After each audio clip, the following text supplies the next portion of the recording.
তো চলুন দেরি না করে শুরু করে দেওয়া যাক। নুন হলুদ মাখিয়ে নিয়েছি, কালো জিরে, কাঁচা লঙ্কা, এক কুচি,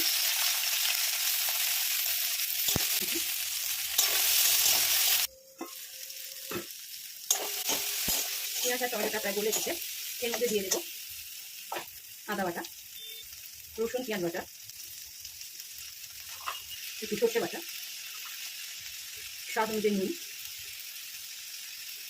অল্প জল, হলুদ গুঁড়ো, লঙ্কা গুঁড়ো দিয়ে এবার মশলাটা কষে নেব। দিয়ে দিচ্ছি কাশ্মীরি লঙ্কা গুঁড়ো, আবার অল্প জল দিয়ে কষে নেব। মশলা কষানো যত ভালো হবে রান্নাটাও তত ভালো হবে। দিয়ে দিচ্ছি টক দই, দিয়ে দিচ্ছি চিকেন মশলা। মশলাটা আমার কষানো হয়ে গেছে,